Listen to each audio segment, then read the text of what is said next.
होता है। जन्म तो शरीर का होता है, शरीर का प्रागट्य नहीं होता, जन्म होता है, इसलिए शरीर की मृत्यु भी होती है। अच्छा, आत्मा उसका जन्म नहीं होता तो आत्मा की मृत्यु भी नहीं होती, आत्मा तो प्रकट होती है। और अवतार बोले प्रभु का होता है, इसलिए तीनों शब्द का प्रयोग हुआ। भगवान मनुष्य रूप में आए, निज इच्छा निर्मित तनु माया संभोगा, जोग लगन ग्रह बाहर तिथि सकल है अनुकूल, सब कुछ अनुकूल हो गया जब भगवान का अवतार हुआ। तो एक जगह लिखा जन्म में एक संग सब भाई, एक जगह लिखा है प्रगट कृपाला दीन दयाला, एक जगह लिखा लीन मनुज अवतार। तो तीनों शब्दों का प्रयोग हुआ। तो प्रभु ने अवतार लिया, ऊपर से नीचे आना मतलब अवतार। तो भगवान का उतना बड़ा स्वरूप और भगवान के चार चार हाथ, शंख चक्र गदा पद्म लिए हुए भगवान खड़े हुए। कहा प्रभु हमने तो आपसे पुत्र बन के आने के लिए कहा था। तो भगवान ने कहा पुत्र ही तो बन के आया, पुत्र बन के ही तो आया। नहीं, कोई बच्चे का जन्म होता है तो उसका स्वरूप उतना बड़ा थोड़ी ना होता है। और भगवान के चार चार हाथ, शंख चक्र गदा पद्म लिए हो खड़े, उसका स्वरूप उतना बड़ा थोड़ी ना होता है। तो भगवान ने कहा उसमें क्या छोटे हो जाते हैं, भगवान छोटे हो। ख्याल करना, भगवान से ज्यादा बड़ा कोई नहीं है संसार में, और भगवान से ज्यादा छोटा भी कोई नहीं। ज्ञानियों के लिए बड़े हैं लेकिन भक्तों के लिए छोटे हैं, ज्ञानियों के लिए कठिन है लेकिन भक्तों के लिए सरल है। ज्ञानी प्राप्त नहीं कर पाते लेकिन भक्त के पास वो स्वयं दौड़े चले आते।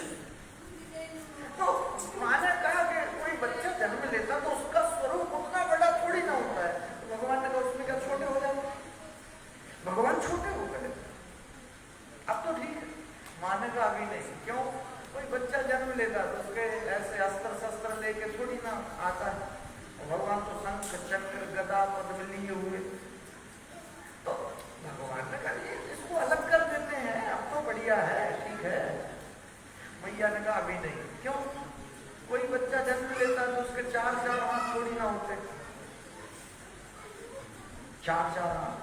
भगवान ने कहा दो हाथ अलग कर दिए, अब तो बढ़िया है। मैया ने कहा अभी नहीं। क्यों? कोई बच्चा जन्म लेता तो उसे वस्त्र पहन के जन्म थोड़ी ना लेता। भगवान ने कहा चलो वस्त्र को अलग कर दिया, अब तो बढ़िया है। मैया ने कहा अभी नहीं। क्यों? बोले आप आए पुत्र बन के हो और बातें पिताजी की जैसी कर रहे। भगवान ने कहा क्या करें? मैया ने कहा रोइए। भगवान ने कहा हम रोए?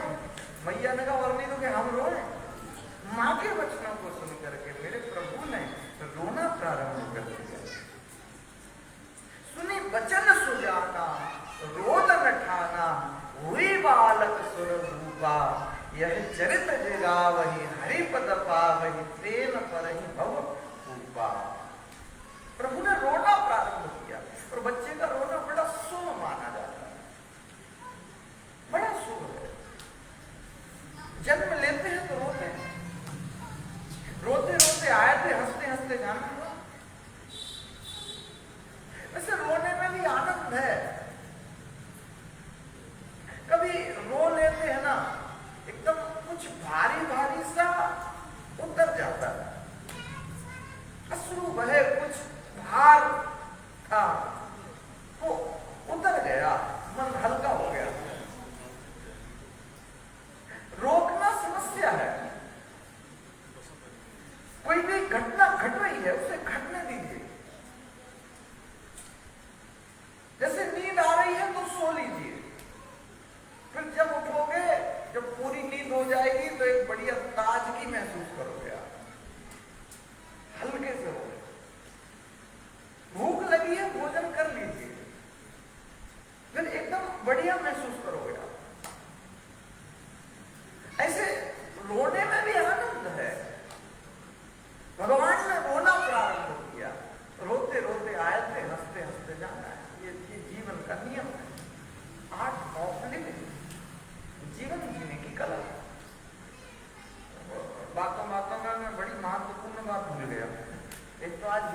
दिवस है, उसके लिए आप सभी को बहुत बहुत बधाई। दूसरे आज बहुत बहुत इम्पोर्टेंट, बड़ा महत्वपूर्ण, श्री हमारे किशोरी जी का, राधिका रानी का जन्म महोत्सव है। ये भी साहब बड़े सौभाग्य का समय चल रहा है और श्री गणेश महोत्सव तो चल ही रहा है, तो और रामकथा तो चल ही रही है। तो ये तो आनंद का विषय है साहब, कितने सारे पर्व इकट्ठे हो गए। आज बड़ा अद्भुत दिन है। तो मतलब राम जी ने क्या किया कि रोना प्रारंभ कर दिया। सुनी वचन सुजाना, रोदन ठाना, हुई बालक सुर भूपा। ओहो, जैसे ही प्रभु ने रोना प्रारंभ किया, अब देखो ठीक घड़ी में दिन के 12 बज रहे और तब प्रभु ने अवतार किया। गोस्वामी जी ने लिख दिया अपनी पंक्तियों में, आइए 2-4 पंक्तियां। मध्य दिवस अति शीतल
जब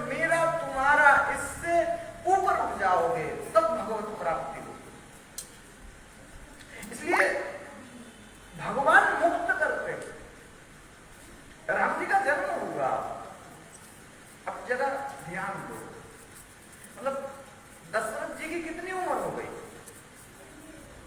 बूढ़े हो गए, बाल सफेद हो गए, बुढ़ापा आ गया। श्री रामचरितमानस में तो ऐसे वर्णन है कि चौथे पन पायऊ सुत चारी, मतलब चौथा पन आ गया, चौथा पन 75 साल के बाद चौथा पन आता है। 100 साल की उम्र है, 25 वर्ष बालाश्रम, 25 वर्ष गृहस्थाश्रम, 25 वर्ष वानप्रस्थ और फिर 25 वर्ष संन्यास। उस टाइम पर प्रभु श्री राम आए,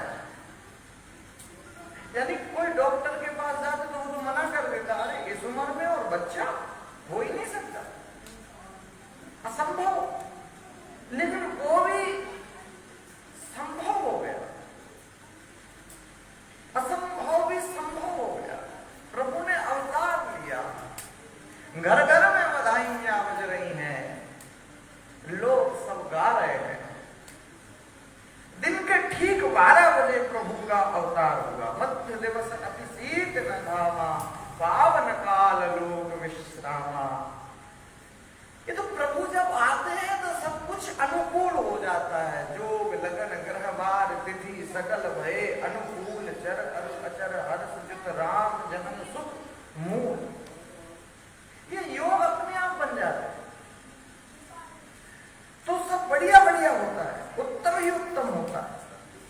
तो घर घर में बधाइयां बज रही हैं, लोग गा रहे हैं, ग्रह ग्रह बाज बधाव शुभ प्रगटे सुखमापन। जैसे ही भगवान ने रोना प्रारंभ किया, बस भगवान के रोने की आवाज को सुना और गोस्वामी जी ने लिख दिया क्या घटना घटी, आप सुनिए और समझिए। सुनि शिशुरुदन परम प्रिय वाणी,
एक तो रामायण थोड़ी ना 700 करोड़ रामायण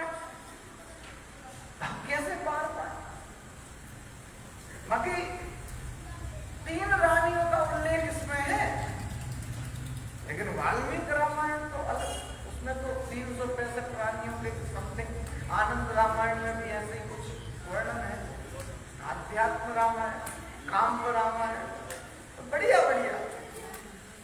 तो कहते हैं कि रानियां नजदीक आ गई, वशिष्ठ जी महाराज के पास निमंत्रण भेज दिया। गुरु वशिष्ठ कह गए हकारा, जो निमंत्रण बांटते थे ना, बाल काटते वो, उनको भेज दिया कि भाई गुरुदेव को लेके आओ। अब गौर करने की बात यह है कि जब पुत्र नहीं हुआ था तो गुरुदेव के पास स्वयं गए थे वशिष्ठ, वशिष्ठ ऋषि उनके गुरु जी।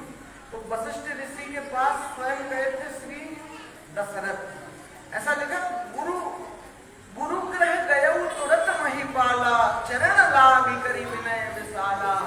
गुरुदेव से प्रार्थना की कि मेरे यहाँ पुत्र नहीं है, ऐसे प्रार्थना की। तो गुरुदेव ने आशीर्वाद देके कहा, तुम चिंता मत करो, धरो धीर हो नहीं सुतचारी, एक नहीं, दो नहीं, तीन नहीं, फिर 4 पुत्र होंगे। साधारण नहीं, कैसे? त्रिभुवन विदित भगत भय, सारा त्रिभुवन उनके लिए जानेगा। ऐसे पुत्रों का जन्म होगा, ऐसे पुत्र आएंगे। तो गुरुदेव ने श्रृंगी ऋषि को बुलाया और पुत्र कामेष्टि यज्ञ हुआ। उसमें से अग्नि देवता का प्रागट्य हुआ, और वो जो अग्नि देवता प्रकट हुए, उनके हाथ में खीर थी, चावल और दूध की बनती है, तस्मई, उसको दे दिया। और वशिष्ठ जी ने राजा को सौंप दिया, इस खीर को ले जाकर के अपनी रानियों को खिलाओ, जिसके प्रभाव से वो गर्भवती हो जाएगी। तो ऐसे ही हुआ। अर्ध भाग कौशल्य ही दीना, आधा भाग तो कौशल्या को दे दिया, उभय भाग आगे कर दीना। अब फिर इसमें भी बहुत सी कथाएं हैं, एक कथा तो बड़ी अलग सी है।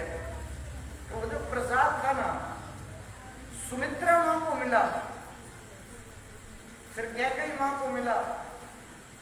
तो फिर उनका प्रसाद लेकर के एक पक्षी भागा।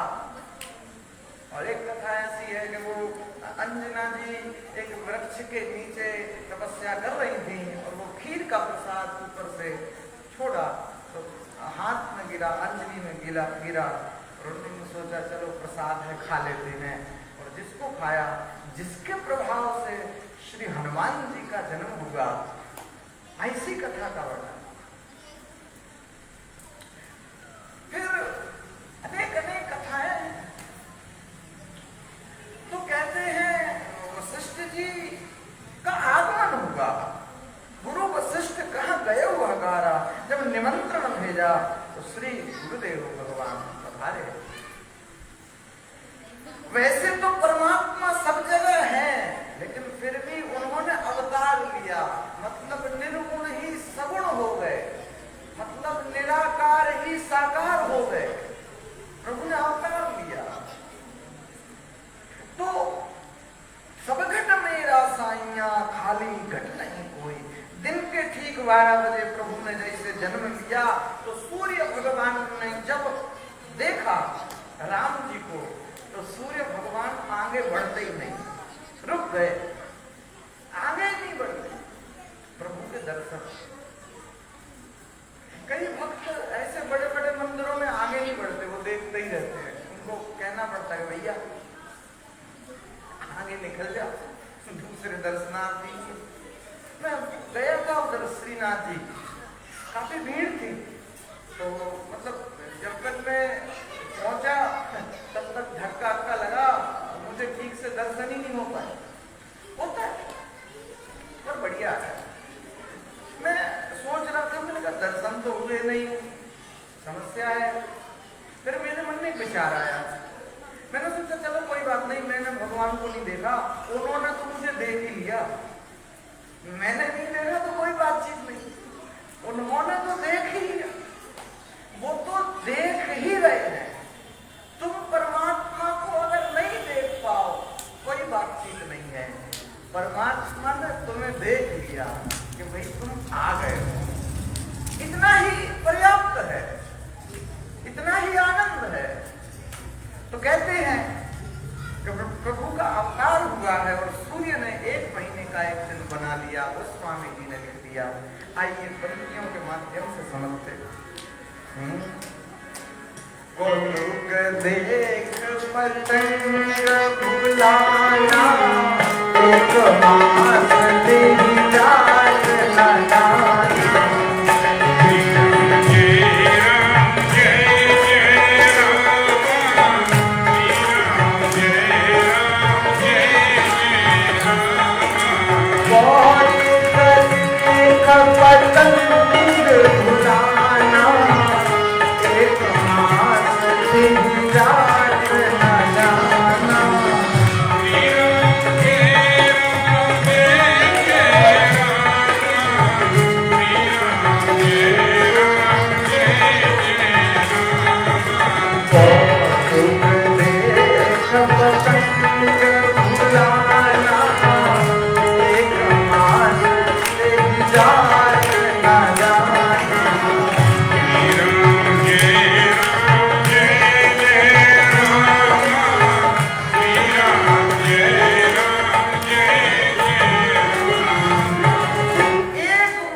लेकिन राम जी का नाम क्या रखा गया?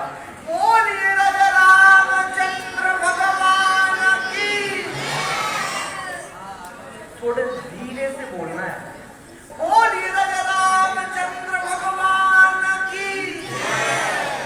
जय जय श्री रामचंद्र अवध के दुलारे।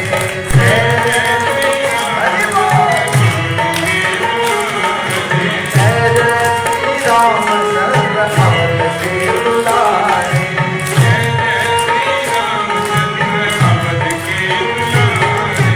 अवध के दुलारे कौशल्या के प्यारे। अवध के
छुपाना कब से सीख गए आप?